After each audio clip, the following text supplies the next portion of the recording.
40 మందిలో మా తెలుగు నలుగురు కూడా లేదు. దేశ భాషలందు తెలుగు లేసా నానా. ఎగ్జామ్ మూమెంటు మనము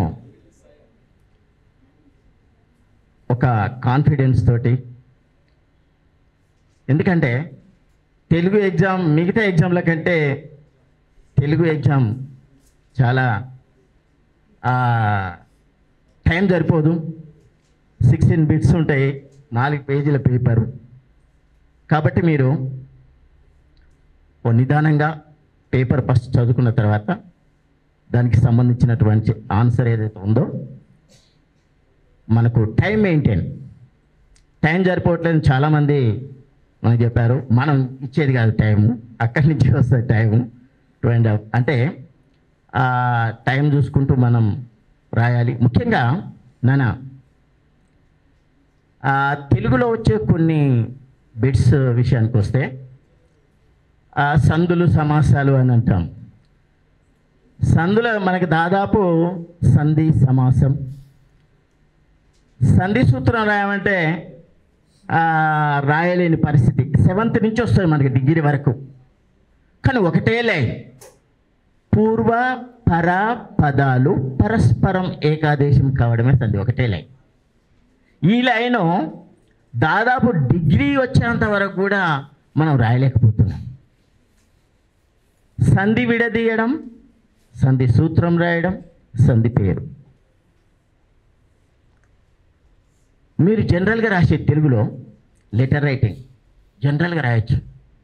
మనం రాస్తాం. ఇంతకుముందు కూడా మన క్లాసులో 10th క్లాస్ 9th క్లాస్ అట్లా లెటర్ రైటింగ్ ఉంటుంది. ఒక డిగ్రీ అబ్బాయి రాసింది మొన్న పేపర్ దిద్దిన.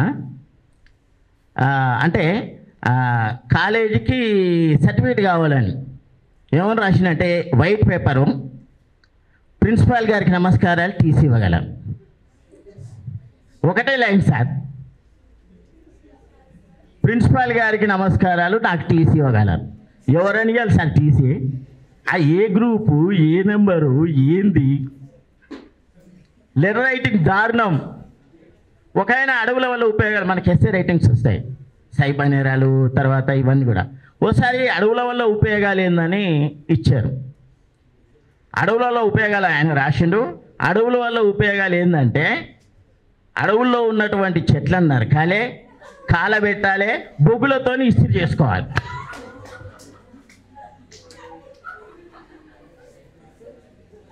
అంటే డిగ్రీ విద్యార్థి అడవుల మీద ఉన్నటువంటి అవగాహన అది. అంటే అడవులన్నీ నరకాలే, బొగ్గులు చేయాలి, ఇస్త్రీ చేసుకోవాలి అంతే. అంటే ఆ రోజుల్లో ఏం చేసేది తెలుసా, బొగ్గులు చెంబులు వేసి ఇస్త్రీ చేసేది బట్టలు. ఆయనకి అదే కాన్ఫిడెన్స్, ఆ ఆలోచనలో ఉన్నాడు. ఇక అడవుల వల్ల ఏ ఉపయోగాలు లేవు. చూడండి అన్న, ఈ తెలుగు విషయానికి వస్తే తెలుగు పద్యం ఉంటుంది. 4 లైన్ల పద్యమే. తనువుల తిరస ఫలబార గురుతగాంచు, నింగి నేలుచు నమృతము సంగు మీగుడు, ఉదతులు కారు బుద్ధులు సమృద్ధి చేత, జగతిని ఉపకర్తలకిది సాగి. 4 లైన్. ఒకసారి చదివి 2 సార్లు రాస్తే పద్యం వస్తుంది. కానీ మనం ఎందుకు నెగ్లెక్ట్ చేస్తున్నామో, ఆ పద్యం ఎందుకు రావట్లేదో అర్థం కావట్లేదు. అన్ని చూస్తున్నాం, అన్ని దృశ్యాలు చూస్తున్నాం. రోడ్డు నుంచి ఒక యాక్సిడెంట్ అయింది, ఎవరో కొట్లాడినరు, మీరు రాయమంటే ఉన్నది ఉన్నట్టుగా పేజీలు రాస్తారు దాని గురించి. 4 లైన్ల పద్యాల గురించి రాయలేకపోతున్నాం మనం. నానా ఏకాగ్రత, మనం దృష్టి సారిస్తే సబ్జెక్టు పెద్ద మనకు బ్రహ్మసత్యం కాదు. మనం దాని మీద ఇంట్రెస్ట్ పెట్టగానే మనకు అది అర్థం కాదు. మీ అందరికీ మైండ్ భగవంతుడు ఇచ్చాడు. మరి మనతో కూర్చున్న మన ఫ్రెండ్కి మార్క్స్ ఎక్కువ వస్తున్నాయి, మనకెందుకు రావట్లేదు? అతడు ఏకాగ్రత, దాని మీద దృష్టి సారించాడు. మనం పొద్దునాక పుస్తకం పట్టుకుంటాం, ఆ పేజీ తిప్పేయాలి, అదే ఉంటుంది.